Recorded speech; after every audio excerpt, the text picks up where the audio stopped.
tapping my foot to the beat of the latest episode of the Whatever Buddy podcast. As we like to say, welcome back. This week shall be a fun one. As usual, Ryan and Jonny dive into interesting, shitty topics, Johnny's instant karma, and last but not least, they dive into the world of documentaries with the one and only Delcine of Western Civilization series. What was it like? Well, we shall find out when we are joined by the one and only Nadir D'Priest, vocalist from the legendary band London. So stand up, grab some spandex, a little hairspray, don't forget your eyeliner, guy liner, and welcome Ryan and Jonny.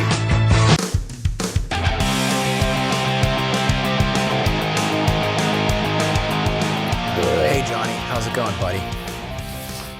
Yeah, I'm tired. Got your papers? Got a tap on them papers for me? Well, I only need one now because this is all the interviews. Yeah. Do you look so arrogant right now? I'm so tired, man. Second podcast in a row you're being arrogant. Just come on, man. What are you talking about? I'm not being arrogant. Just leaning back, reading your papers. What would you like me to do? Lean forward in front of the microphone? Yeah, I can't hear you now. That's perfect. Oh, wow. Awesome. Ah, shit. Okay. Hey, I got to send you another link, bud. I'll explain, okay? Sit tight. I'm going to send you another link. I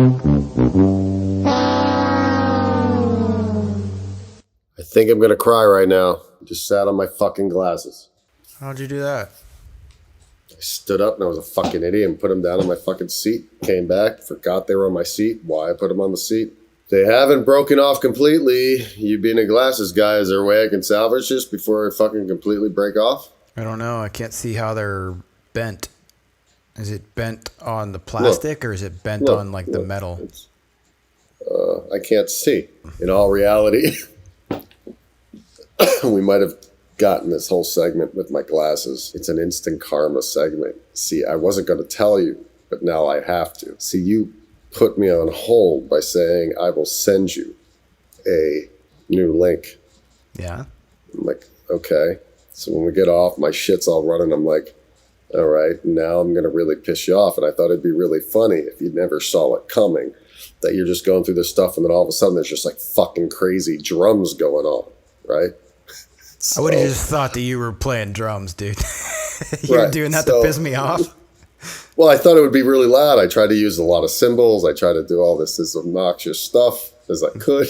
Yeah, it's going to be very loud. So I guess when I stood up, I'm like, this is going to be great. And it's all on video and audio. So I'm like, okay, I'm going to do this. And I put my glasses down on my seat. And then I came back, and it's that feeling. You know that feeling of like when you sit down and you know you just sat on your glasses and you're like, no. Well, I've never sat on my own glasses because I would never put my glasses on a chair that I intended to sit. No lie.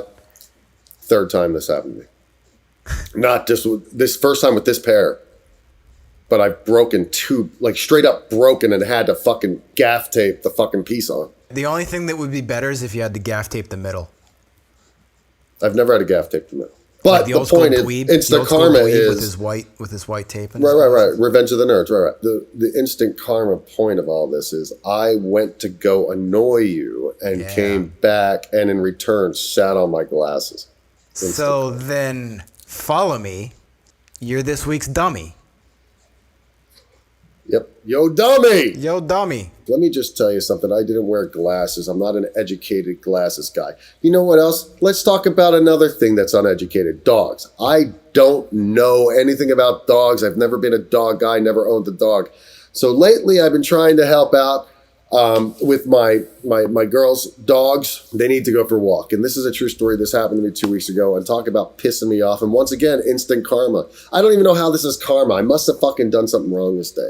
But the reality of it is I walked the dog had the shits. I picked up the shit. No big deal, right? So the dog's older, so I got to lift him up and carry him. I guess when I picked him up to carry him, he must have dropped the fucking load on the ground and I didn't see it because I instantly stepped in it, didn't even know it, walked all the way up the stairs to realize how is it that there's a whole fucking trail of shoe print, poop shoe print up the stairs, and then I look at my shoe, and I didn't just step in it, dude. Like, it was like fucking straight on in the heart of a wet, hot, steamy piece of dog poop. Talk about ruining a day. Talk about ruining a pair of shoes. No, they're good. My you can girl still see cleaned it. It's still on there. It's still on there. Look. Yeah, it's still on there. You Where still you got turd looking, on your top or shoe, bottom? dude. You still got turd on your shoe right there. Then I'm turd shoe, okay? Yeah. Johnny, the turd shoe. You. You know what else bothers me is when people don't clean up after your dogs. You ever watch somebody? Oh, dude, this is actually a fucking great story. They do that in my neighborhood. Dude, check this out. Dude, check.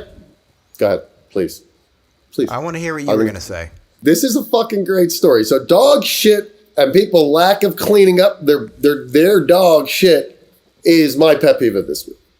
And the deal, all right, I live, Chandler Boulevard, and I walk to the grocery store all the time. Or back in the days when I was smoking cigarettes, I'd go out to the Mobile and get me some Camel Lights or whatever, Camel Blues in the later days. I used to see this couple, or at least I thought a couple. It turned out they were just like really great. Like they were basically best friends, but they were a boy and a girl. They had these two ginormous hounds. Yeah, they were really big, and they would just slobber on you, but they were so loving. And like a Scottish Wolfhound, they're shockingly tall. Yeah. And then with that dog, they had the tiniest little, Chihuahua looking thing whose name was Biggie Smalls, which I thought was hilarious because he's the tiniest little thing next to these ginormous dogs. So I became friends with these people because I'd see them walking these dogs all the time. And the way my place is set up is like I live in an apartment amongst a whole row of like really nice houses and neighborhoods. And they lived in one of the neighborhood streets, like right down the street from my house. So I would see them and I became friends with them because how do you not notice these ginormous dogs and Biggie Smalls? So I would walk with them, it was great. This would happen for a couple of years. Then one day, dude, I see the really big dog take a shit right there on the grass. And then I see them walk away without picking it up. Now, I'm talking like, dude, remember J Law's dogs? They were like massive piles of poop. Yeah, it's a giant dog. Right. This was a massive pile of poop. Now, I had already seen them I'd already seen them let Biggie Smalls leave a joint-sized turd on the sidewalk and just like scoot it off. And I was like, it's a joint-sized turd. But that joint-sized turd is what gets on my skateboard when I'm fucking skating over to get a pack of smokes. That happened, and it's all come together. So I see this ginormous turd. He doesn't pick it up. This is after like hanging out with these people 3 years, like just randomly, not hanging, but like seeing them. And I'm like, yo, man. And I call him out on it. I'm like, you're going to pick that up? And he goes, no. And no, it's no. And I just left it. And he walks, and we kept walking. I've never talked another word to those people after that. Have you seen them? We've seen each other, and we've both turned the other way when we've seen each other from a distance. Oh, so you called them out, and they didn't like it. Yeah. And then on the flip side, you didn't like the character you were dealing with. Right. You know what else? But you know what else happened? They stopped walking their dogs near my place. Well, that's good. You won't run over their dog shit. I won't run over their dog shit.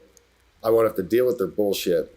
But it's how disrespectful, man. Like, I put people that don't clean up their dog shit in the same category as people that don't return the grocery cart.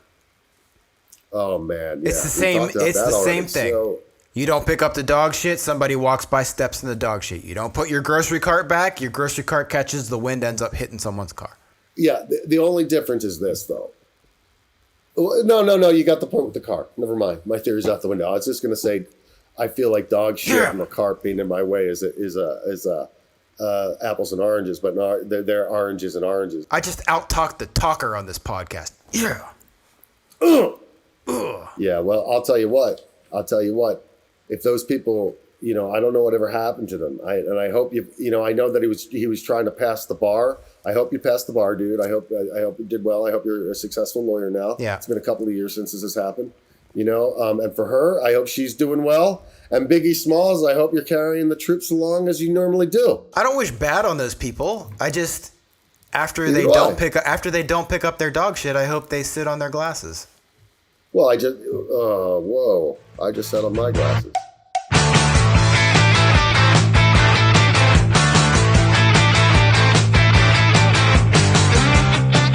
Well, Ryan Harris, today we're going to talk about Decline of Western Civilization. Yes. It's a movie. For those people who don't know, it's a documentary. And there's probably a chance. It's a documentary. It's a very famous documentary amongst the, I guess, music lovers. Certain music lovers love this documentary, and people in general would love this documentary. It's very entertaining. There's a whole series called Decline of Western Civilization. It's 3 parts. 3-part? Right? Yeah, 3-part. Part 1, Part 2, and Part 3, which equals the 3-part, which also equals a trilogy of sorts. Ooh, I like the word trilogy. A trifecta of docs. It's a rock doc trilogy. It's a rock jack trifecta of trilogies. Try that again, because I like that better if you said it wrong. I don't know how to do that again. I just did it. But it's the rock doc trifecta of trilogies, did you say?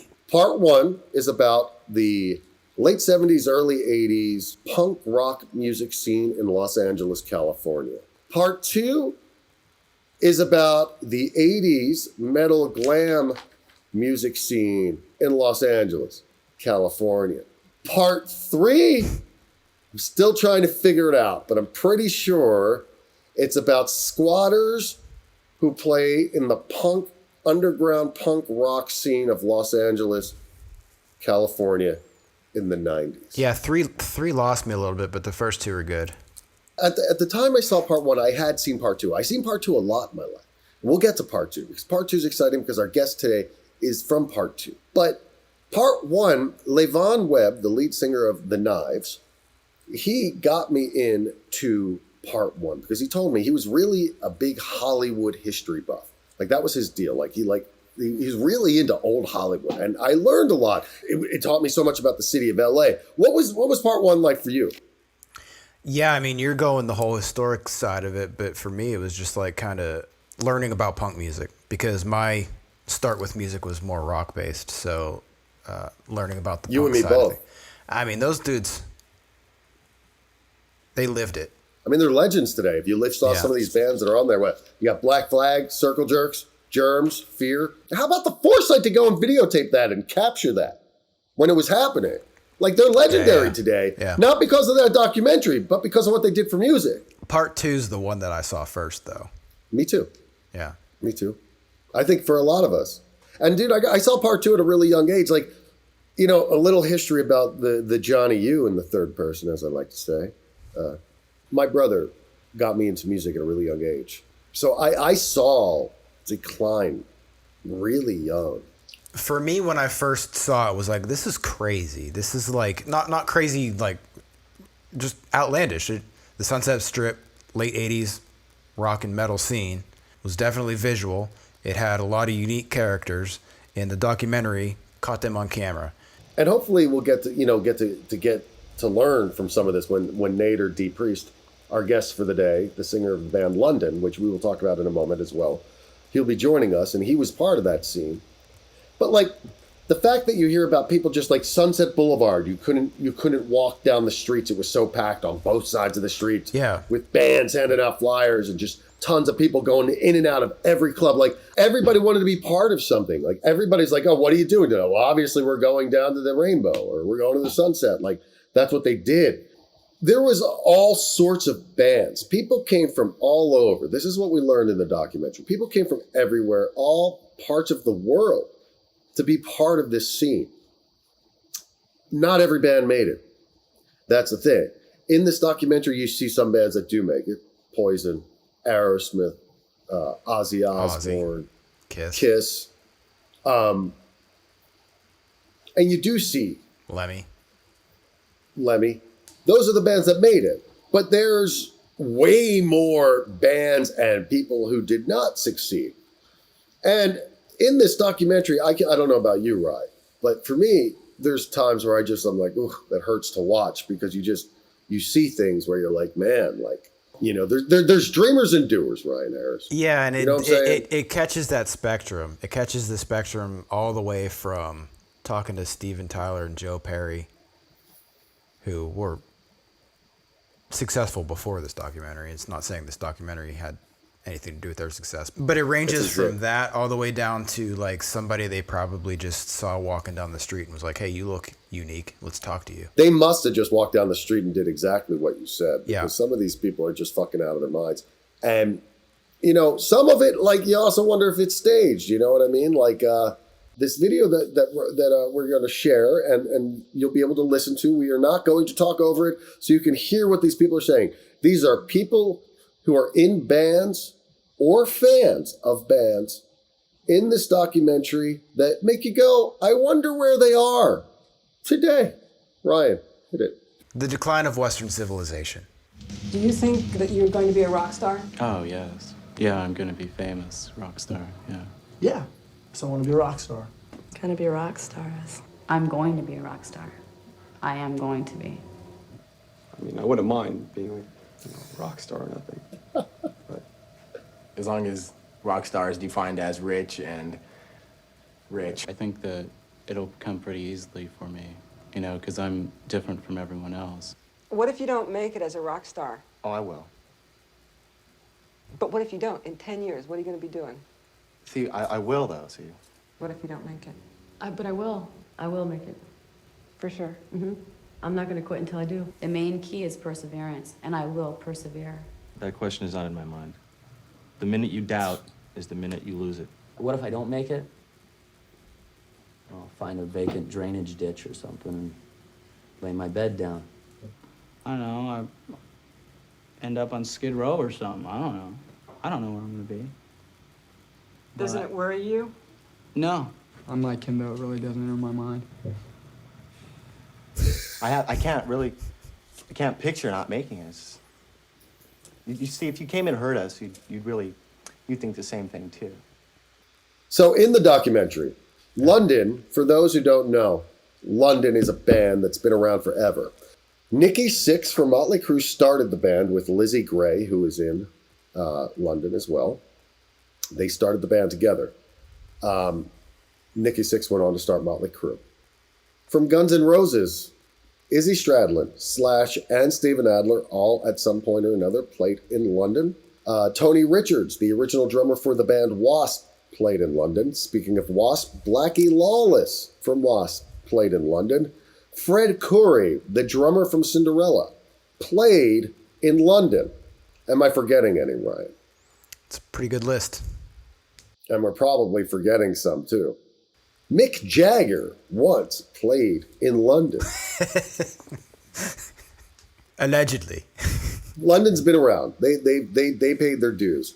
But the singer is Nadir D'Priest, and he is coming up now. So ladies and gentlemen, please welcome the one and only Nadir D'Priest. Nadir. Check your Nadir.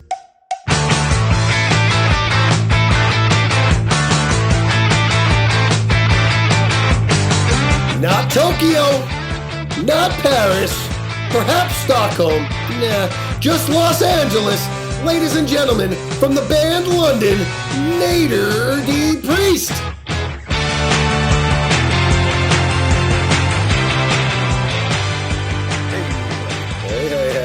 Hey. I can turn sideways, not a problem. I got this. We got this. All right, well, I see you upside down. What's up, Nadir? Yeah, you're sideways. I didn't have a drink or anything, so I know that's upside down. Maybe that's the problem. There we go. All right, there we go. There he goes. All right. What's up, man? Good to see you guys. Thank you for having me and doing all this. This is amazing to me. First, I got to say, this is how this all happened. For those out there listening, I watched Decline of Western Civilization a few months ago for like the 100th time. And I came out and told my roommate that I had just gotten done watching it. And he says to me, oh, no shit. He goes, I have a London record. So I was like, oh, wow, that's crazy. Let me look at it. And it was the first album. And I pull it out and I'm like, oh my God, it's a test pressing. And like being a musician, Ryan and I, a little history for you is Ryan and I play in a band together. So we understand what like a test pressing for your, what is it, Nonstop Rock? Was that the name of the record? Which is, that's a really, really like, really weird that landed like that, because back then, man, the whole story of making nonstop rock was just a fucking struggle the whole time. And I don't think I even had a test pressing. And if I did, I don't remember it. And anything that's left over, it really is scraps now. Like you got to find, and that was a big find. Yeah, no, and it was just like, I knew what that would mean. Like if somebody, like, so I went out of my way and I was like, I got to find this guy. And I found him on Instagram. I emailed him and he got back to me. And we made it happen. So this is amazing. And this is Nadir D'Priest. Thank you so much for doing it. And I don't think that people really go out of their way to do that for bands. I don't remember anyone calling me and say, hey, we found like an old condom of yours and shit. You don't want this shit running some DNA out there. That you can and keep. Found a fucking, somebody who says you have a kid or something. Get that call, I think this is a great little piece of thing. We played a show together, and you don't even know. Where? I didn't even realize it. We did a Sunset Music Sunset Festival Strip Music 2011. Oh, that with the Motley Crue headliner. Yeah, we were on the Roxy stage. We were at the Roxy. You guys were at the Whisky. Yeah, we were at the Whisky, right? There's so much I want to learn about, like not just London, but just like your journey, the times back then, the times today. There's just so much stuff I want to know, and just being able to talk to you and have you here, because when I was a kid, my brother was 9 years older than me, and God rest his soul, he got me into music. He was a drummer like myself, and I was into music at a really, really early age, and like I've been watching decline since I was a little fucking kid. So this is surreal to me in so many fucking ways, and now that I got my fanboy shit out of the way, we can move forward. But I had to let you know that this is awesome for me. That's awesome. Well, it's great that you remember, and that was a good thing, because I just remember that whole period with the movie being like a blur. Like everything was so fast, and everything was Jack Daniels and everything else that came with it, and everything was so different feeling. You didn't feel the struggle. It was great. So I'm glad that it was at least in some form something positive for you. I don't know if you got to see that LACMA thing, but the Metal Years basically got inducted into as a classic film now, and amazing. And it was accepted by the Academy Awards. Accepted the fucking thing. I couldn't believe it. I went in and saw it at the LACMA theater there, and it was on 35 millimeters with all with us up there speaking and all that, and 600 people that had never seen it. It was with Penelope Spheres, and it was just and they basically took the film as a film classic. And before, everyone used to laugh at us and make fun of the movie and crack jokes, about the movie. But the movie was was actually really cool and a great. She was ahead of of the time at that. Well, so I think if there were any jokes cracked, it would just be because it's like maybe the mindset of some of those guys and the way that those they are come haters. across. A lot of haters. Yeah. It's just like. Well, the haters are the ones that made us big. Just so you know, the people that hated the film were actually the ones that made this film even bigger than life. They were the word of mouth. Yeah. They were the gasoline. They were like the fuel to the fire. They didn't realize that by then talking shit. That's where there's a 4 DVD set right now, because people want to see all that. I'm a big fan of 1 and 2. Number 1's great because it's kind of like it's the Metal Years, but it's punk. Number 3 just. We were talking about how like the first 2 were they were exciting because they were scenes and everybody was broke and just trying to make it happen. But in the third one, it was dark. There was something dark about that one that just wasn't as fun as the first. Yeah, I haven't seen that. I know there's a 4th disc. There's a 4th one? Yeah, it's a DVD disc. And what happened was Penelope had myself, Dave Grohl, her, and what's his name from Black Flag? Singer. I had to go into a studio with her, and we did, a lot of commentary, and she was, basically taking it to incorporate it into scenes that I've never fucking seen. So I'm like sweating bullets because I don't know what she's showing, and I haven't seen the pieces of what was left over of the film. I mean, you're talking about traces of strips of film. What's in them? Well, you know what I mean? That's great segue. We were going to talk about it later down on our list, but right now, today's you, what do you think when you look back at you in 1988? Was that 88 or 87? That was it was done actually between 86 and 87. It was because they were taping a lot and they were recording a lot. So yeah, it was around there. Yeah, 86, 87. So what comes to mind, like when you look at yourself then and to today, like what are you thinking? I was out of my fucking mind, dude. I was living some sort of spatial planetary flight all the time. Didn't seem to come down from it and not land, put my feet on the ground sometimes. And I was really young and green because I came into Hollywood with no tattoos, clean, just You're from nothing. Pasadena. I grew up in Pasadena, yes, but I also lived in Bell. I went to Nimitz Junior High School in Bell. And, the music thing transferred through all this stuff that's just long and drawn out. But going back to the original thing, at that time, and I look, and I think, my God, if I would have just had just a fucking little bit more guidance on just being a business person and being able to handle finances and make the right decisions. Because I was hanging with the right people, I was playing with the right people, I think, but I didn't know that these people were going to go off and become multi-platinum artists. You got to remember, 3 of the original members of Guns N' Roses were in fucking London, and everyone's got to eat that shit up and dome buried it onto the ground. When I picked up that record that I sent to you, I didn't know. I knew about there was members, Nikki Sixx, the 3 guys from Guns N' Roses. Yeah, there was 3 different versions of London before me. It's crazy.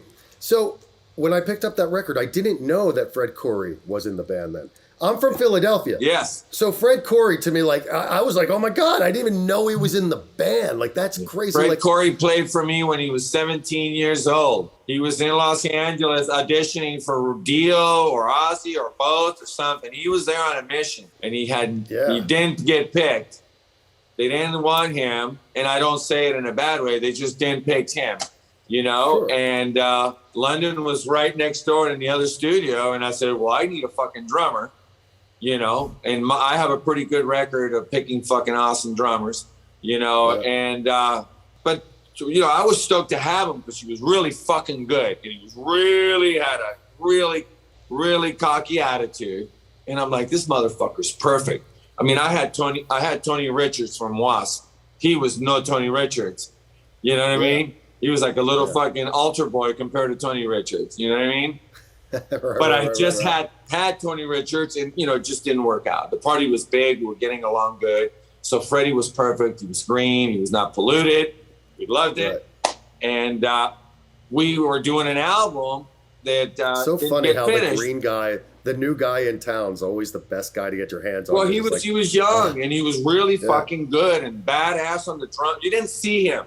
He was just a bunch of fucking curly hair and just a gigantic drum set with double bass in it. And I had amazing sound guys, and those drums were just in tune. So did he leave London to be in Cinderella, or just didn't I think it just, he was looking for bigger. I'm telling you, he was on a mission. He went bigger, but he went with the right people for him.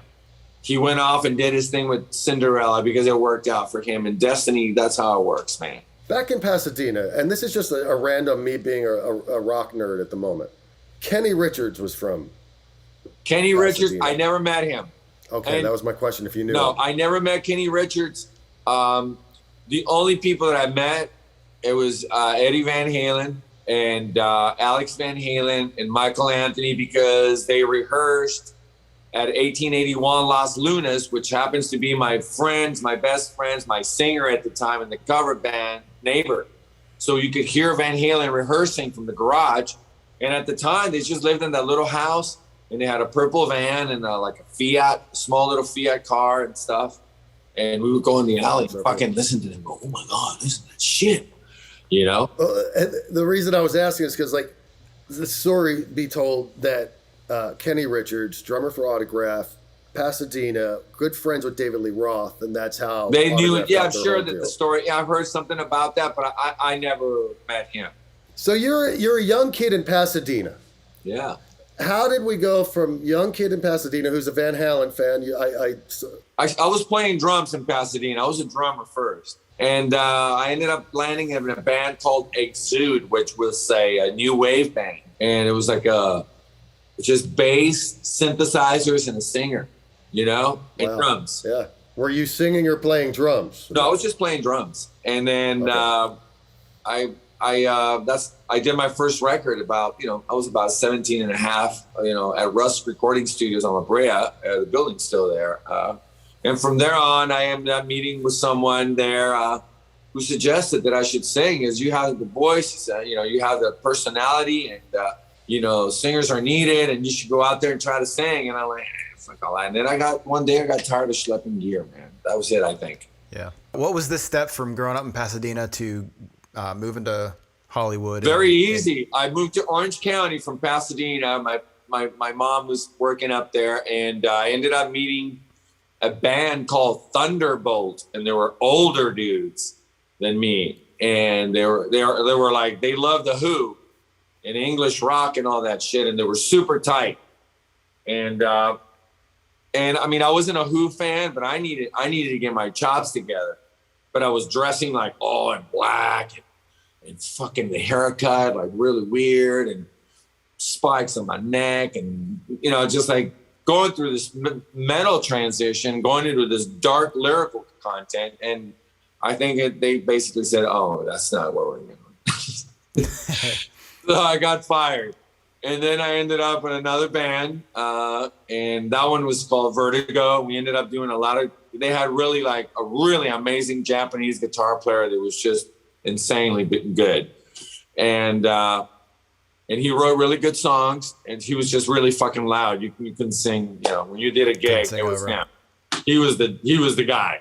And then after that, I had an offer, and I was asked if I was interested in joining the band London. How did that come to be? It came to be through the bass player's brother who had been suggested by Jack Russell that I should emerge to that side.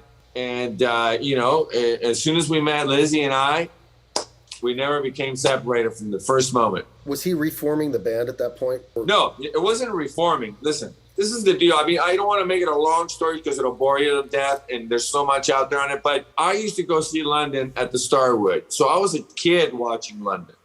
Was Nikki Sixx in the band when you were going to see them at the Starwood? Yes. Or was it past? Yeah, yes, of course, because he had Michael White singing at one point.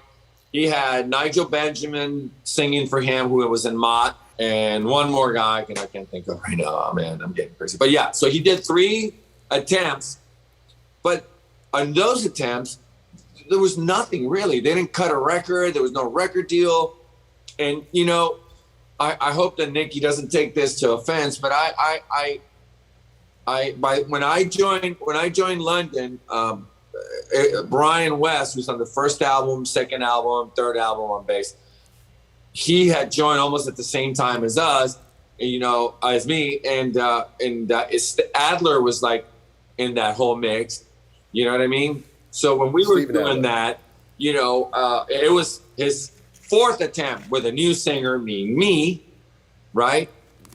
Yeah. But then I look back, and now that I'm older and I look at the pictures, the transition from Nicky going into Motley, all he did was to take the carbon copy of fucking London, choose his band, pick his own guys, right? Yeah. Put it together, and that was it. It was just London without Lizzie. You end up, Lizzie and you just got along, and you're like... We hit it off, and then we started working on the band. And then we had Steven Adler, we had Bob Welch working with us. We were going to do a record. We had a mobile unit inside the Guitar Center that you see on Hollywood Boulevard, on Sunset. That PA section was our rehearsal room, okay? Oh, wow. That whole fucking room was that whole building was LAX Records. Guitar player bought it, but that's where we rehearsed, and that's where we were at. And we had a truck in there. That's awesome. That fucking if that was a rehearsal room, yes, right? Like they had an MCI unit inside of the truck, like a big old U-Haul truck, but with an MCI system in it. And we recorded there. All the bands practicing could record. Yeah, and you have us, And then across from us, you had the right in the same room, because it was a massive, it was like a basketball court size place. You had the Circle Jerks, you know?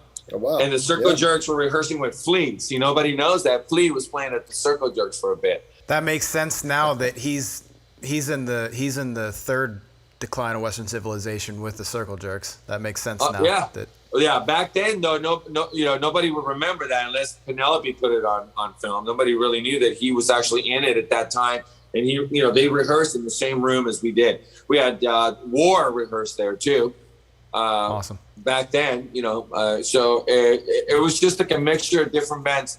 The drummer for Angel, Barry Brandt, was playing in a band called Dragon's Fleet with a guy named David De La Rosa, and some really talented players there.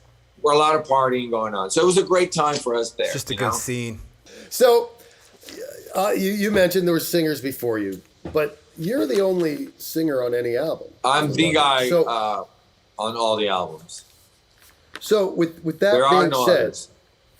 so you're the original. You consider yourself the original member. You know what? If I even fucking touch that one right now and I go, yeah, I'm considered the original. I'm the original from 1984 on up. How about that?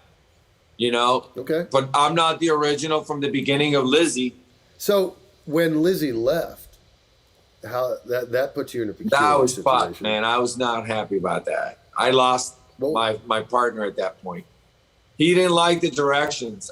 He didn't like, nonstop rock for him was really heavy, and that was me. That was my influence, because he was stuck on that Mott the Hoople, T-Rex.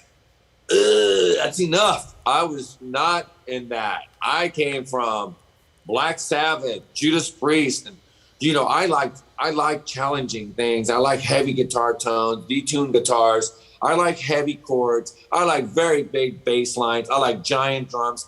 I don't like light. I'm not into light. But at the time, that was my deal. Like I told you, I was going in this dark place, and everyone will make fun of the heavy metal back then, and clown that, like bands like Slayer when they were starting, and Metallica opened for my band Vertigo. Who would have died? You know what I mean? At the Troubadour. So it's like all these little things that you did back then, it didn't really matter. What matters, there was a trend, and there was a new thing with metal, and it was growing. And guys like Brian Slagle and Noise Records and all those guys that grabbed all the heavy bands, just grabbed all that fucking catalog and start, making it happen. And look at them now. Where do you find the motivation, or the momentum's probably a better word, to keep going after he leaves? Because I can get another guitar player like in a snap. Yeah. You know what I mean? I can get guitar players. They were like confetti, dude. They were just looking for gigs. They were like all over the fucking place. You know what I mean? So, but it was my partner, and we wrote songs. We wrote really good. The first two albums to me are, I'm very proud of them, and so was he. But I think he wanted to do it, and he did 10 albums on whatever he wanted to do. And at the end of it, we were doing an album prior to him dying. It was really bizarre circumstances how he just all of a sudden passed, and we were getting ready to I was ready to go to Vegas to record with him. We were going to do a London Underground record. It's called London Underground. And I have a list that I wrote down that he gave me of the songs he wanted to do. So I'm not going to disclose that, but I am going to record those tracks eventually and awesome. And dedicate it to him. Yeah, most definitely. You know what I mean? He was an amazing guy. So of all the lineups of London, and I'm talking nostalgia, what is your favorite lineup? My favorite lineup would be the transition of nonstop rock to Don't Cry Wolf. Things were happening, money was coming in, and so that would be Brian West, Lizzie Gray, myself, and a guy named Waylon Jennings Morgan. Yeah, in your musical journey, your best moment and your worst moment. My best moment was, like I said, in my musical journey was putting my first album as a singer. And that's awesome because it was on a label. It was like it was signed to Shrapnel. At the time, Shrapnel was pretty cool. They had Paul Gilbert, they had Yngwie Malmsteen, you know, he was discovering all these great players, you know. That would be it. And then the worst, I think it just happened. Musically, I think that the death of Lizzie Gray really affected me. That I had to see him like that and see him the way he went, because he was such a great writer. And, I mean, he was really underrated. So that was, I don't know if did you see him before he passed? And didn't he die of something rare or something? yeah, he had. It's a disease that basically takes his mind. You know. It was a rare type of dementia or something, right? Yeah, dementia with a. There's a name to it. I can't remember. Anyway, so yes, Brian and I took a drive to Las Vegas to go see him at Final Care at what is it called, hospice. But yeah, that was very devastating. Last quick question. Everybody for that, by the way. Yeah, that's. I'm sorry for that. We didn't mean to make it sound like that. But whenever you see the decline of Western civilization today, what are your thoughts on the younger you? I wish I was young again. Yeah. I like that guy. He was fun. I like that guy. If I would have taken you and you out one night, you would be begging, sitting on a couch to go home. I gotta go home, dude. Let's stay in touch. I would like to talk to you about that European stuff. Thank you so much, you guys. Yeah, thanks for joining us. This has been amazing. Thank you so much. Appreciate it. And whatever you guys need, let me know. I'll be around. You're the best, brother. Thank you so much. Thank you, guys. Appreciate it. All right, brother. Thanks for joining us again here on another episode of the Whatever Buddy podcast. Thank you, Nadir, for taking your time out to spend time with Ryan and I. I got to hear some stuff that I've always wanted to know. Please, if you haven't already, subscribe at all your favorite places, Apple, Spotify, all the usuals. And if you want to see my nose, youtubes.com. It's always a fun place to be. Until next week, everybody have a great week. We'll see you next time. See you next time.